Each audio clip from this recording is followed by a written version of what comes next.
याफ्ता दौर विच शहरां दी कदीम ते रवायती सकाफत जदीद दौर दे बदलदे तकाज़ियां दी नज़र होके रह गई है। पंजाब दे बेशतर शहरां विच कदीम सकाफत ते रवायती खेडां जवाल दा शिकार ने। शहरां दी जिंदगी दी तरह देहातां दी जिंदगी भी कदीम सकाफती हवालियां तो महरूम होंदी जा रही है, लेकिन अज भी ऐसे लोग मौजूद ने जिहड़े अपने सकाफती विरसा नूं भुला नहीं सके। फलाई ते समाजी नौजवान नस्ल नूं नशे दी लानत तो दूसरियां बुराइयां तो बचाने वास्ते असी पंजाबी कल्चर ते जिहड़े मबनी खेलां ने यानी कि कबड्डी मैच, कुश्ती, दंगल, रस्साकशी, 80 साल दे बुढ़ियां दियां कुश्तियां, नौजवानां दियां कुश्तियां, इस तरह के पंजाबी कल्चर ते जिहड़ियां खेलां ने असी उन्हां दा इनकाद करने ताकि साडी आउण वाली नस्ल जिन्हें कल मुल्क की बाग डोर नूं संभालना है वो चंगी तरह इस इन्हां साडे बजुर्गों की सकावत नूं वेखे।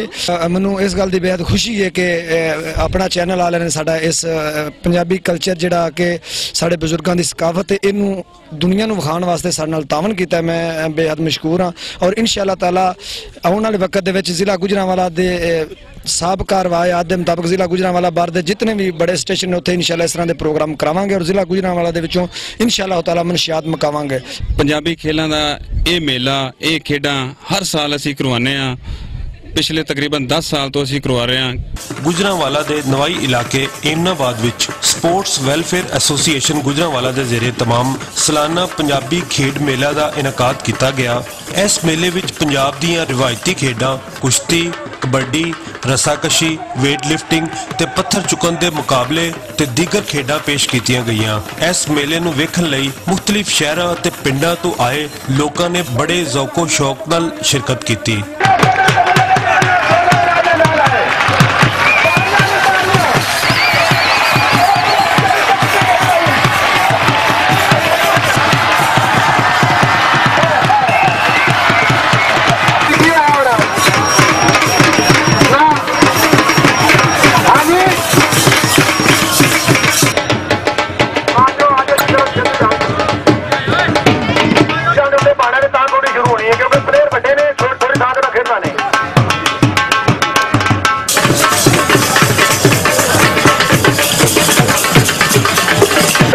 रहमानी आज उमरवाला तहसील साबका नायब आज़म जुल्फ़िकार भट्ट साहब उन्होंने भी 100 रुपया दिता। इन्होंने मौजूद मेहमानों ने गिरामी वास्ते ताड़ियां जी।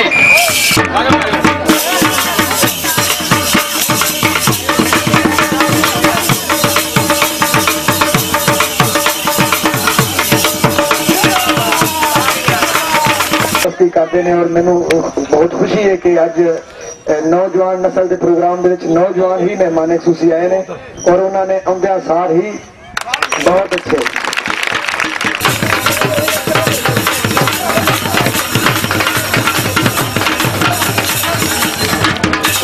राजी हो तो ताड़ियां बाबा जी के नारियां ला दिया जाते हैं। बहुत अच्छे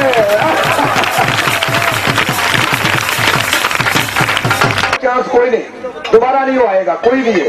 आमर जी लड़ा भी अपनी बिस्ती सातों करा के जाएगा।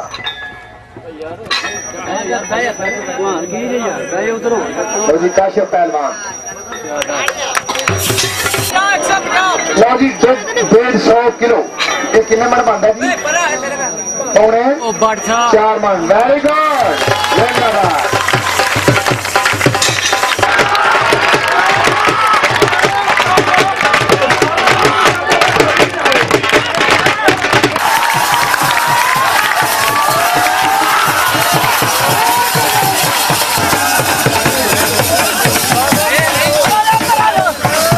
स्पोर्ट्स वेलफेयर एसोसीएशन अरसा दराज तो नौजवान नस्ल नूं मनशियात दी लानत तो दूर रखने लई खेड मेले का इनकाद कर रही है। इस मेले विच आने वाले मेहमानों का इस्तकबाल ढोल वजा के किया गया ते हर आने वाले मेहमान नूं पंजाब दी रिवायत के मुताबिक बकायदा पग भी पेश की गई। इस मौके ते घोड़ियां दा रक्स भी पेश किया गया। ये पंजाबी खेड मेला हर साल करांदे ने। इन्हां विच कबड्डी, दौड़ मुकाबला, बच्चों का मुकाबला, बुढ़िया की कुश्तियाँ, वड्डियां कुश्तियाँ, घोड़ियां, डांस, ये सारे प्रोग्राम साल बाद इंशाअल्लाह कराते हैं। जवानों के मनशियात के खिलाफ जिहाद करते हैं। नवीं नस्ल नूं बुरे कामों तो बचाने लई जिहड़ी मुहिम शुरू की है वो बड़ी चंगी है ते असी अपना चैनल टीवी वालियां दा भी बड़े बेहद मशहूर हाँ कि जिन्ना साडी जिहड़ा काम है उन्हें वधाउण वास्ते बड़े साडा साथ दिता है। ਇਨ੍ਹਾਂ ਮੁਕਾਬਲਿਆਂ ਵਿੱਚ ਕਾਮਯਾਬ ਹੋਣ ਵਾਲੇ ਨੌਜਵਾਨਾਂ ਵਿੱਚ ਪੀਰ ਤਨਵੀਰ ਸਬਤੈਨ, ਚੌਧਰੀ ਰਜ਼ਾ ਮੀਰਾ, ਖਾਨ ਸ਼ਹਬਾਜ਼ ਖਾਨ, ਜ਼ੁਲਫਕਾਰ ਬੱਟ ਤੇ ਸੇਠ ਅਲਹਾਜ ਖਾਲਿਦ ਮਹਿਮੂਦ ਰਹਿਮਾਨੀ ਨੇ ਨਗਦ ਇਨਾਮਾਤ ਵੀ ਤਕਸੀਮ ਕੀਤੇ।